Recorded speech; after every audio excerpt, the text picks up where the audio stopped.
All right, everyone, welcome back to another Not 72 Questions with Not Vogue. Today we have the incomparable Haley Malloy from the agency side of things. Haley, what is your title and who do you work most closely with on a day-to-day basis?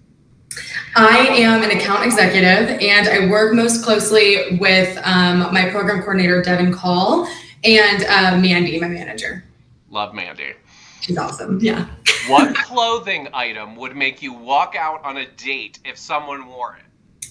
A wife beater. I thought about this for a while and I just can't do that. I can actually visualize you walking out on a date with somebody in a wife beater. I would, yeah. It's a solid answer. If you could meet any living person for dinner, who would you pick and why? So not a lot of people might know who this is, but I said Lauren Bostic from The Skinny Confidential. And The Skinny Confidential is just a podcast and they're kind of a whole brand. She's a blog, stuff like that. But I think she's really interesting. She has a lot of really influential guests on, and I think she'd be someone cool to just kind of like pick her brain on different things. So I love that you picked a podcaster because I am obsessed with podcasts. That makes it's all I listen to. Yeah. It's great. If you could bring back any fashion trend, what would it be? And this, I think, is interesting. Yeah, so I can't really think of any trends I would bring back, but I have one that's coming back that I would like to X out. I hate that low-rise jeans are coming back. I think what is that? Yeah. What is that? I don't know. Everyone needs to stop it right now, though. It's really making me mad, and I will not wear low-rise jeans. If you ask anyone who lived through that, it was a nightmare for everyone. No, it's not okay. And it's all these tiny little people that are bringing them back. And I'm like, you're not allowed to do that. It doesn't even look like an actual body. It shrinks your body. It's weird. Anyway. No, so I'm anti low-rise jeans. Just that's my stance. I like that you took this question negatively. It makes me happy. You're welcome. If you could commit any crime and get away with it, what would you choose and why? So this one was hard. I don't really know. I think maybe just rob a bank, because I think it would be nice to not have to worry about money and not have a financial burden ever. And yeah, I think I'd rob a bank. 100%. Yeah. If you had to eat one meal every day for the rest of your life, what would it be?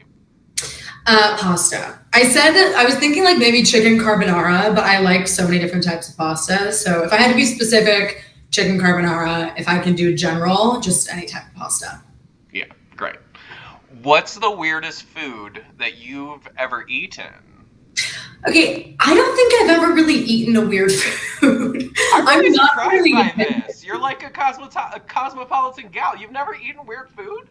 I don't know. I might have, but I really was sitting there trying to think. I think I may have had frog leg at one point.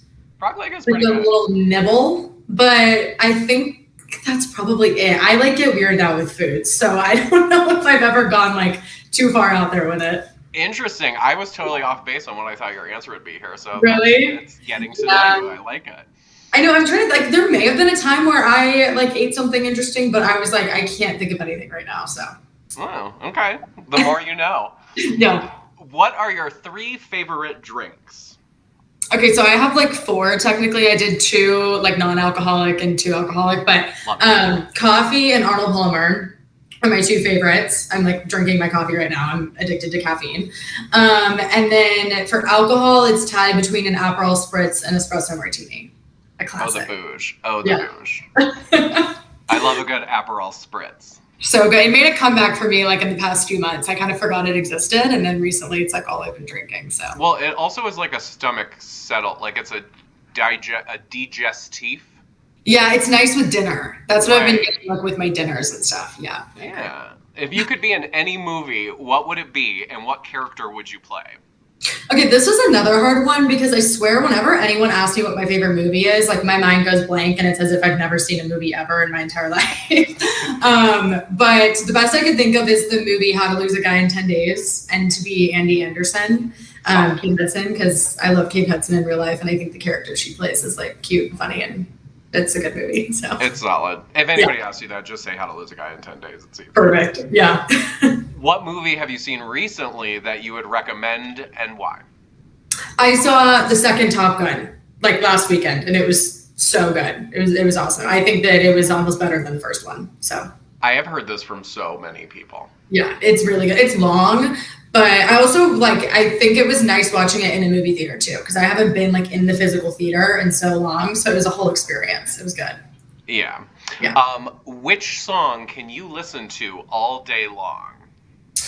I couldn't think of a specific song, but I think like some people I don't ever get tired of is Chris Stapleton and Zach Bryan. They're so good. But as far as like when I'm working though, I do always have to have something in the background, and I'm always listening to podcasts. So like The Skinny Confidential is one of them that I listen to on repeat. I love it. I don't think I actually realized that you were a country girl.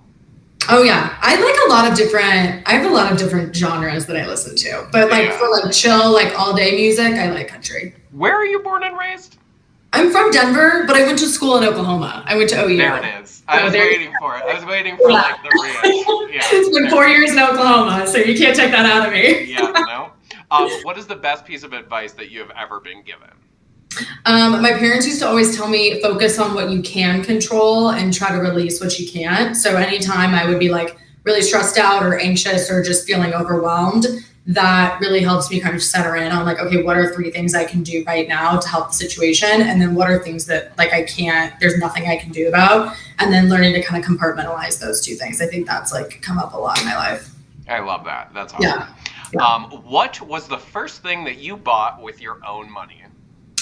So I wish I could actually remember. I'm sure it was like some type of a toy, but my parents like always, growing up kind of instilled the idea of like earning your own money, like from a very young age. Like we didn't necessarily have like an allowance that we just like got.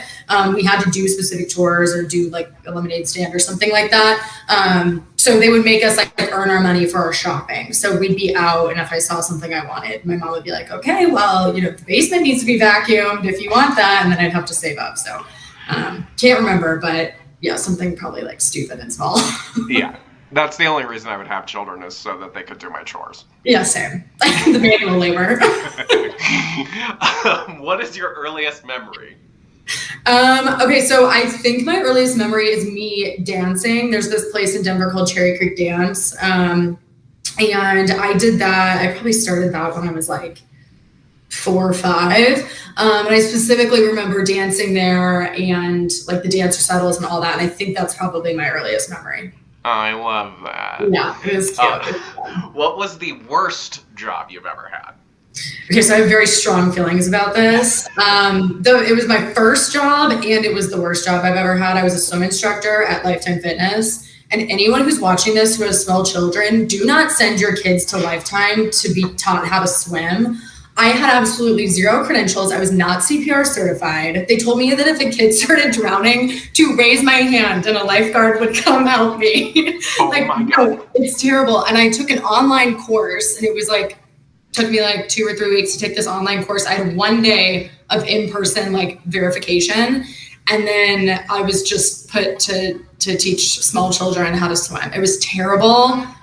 No one helped me. I was on my own. I had like 8 kids in a class. We had like these little benches that the kids would stand on, and then I would take one and like bring him from the bench to the bench. I would tell the kids like, don't jump off the bench, like you will drown. And then I'd be halfway across the pool, and like little Billy like jumps off the bench and starts drowning, and mom's screaming, and it was horrible.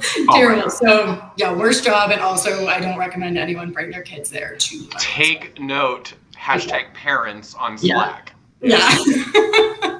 Okay, this was awesome. Thank you so much. Sounds good. Thank you.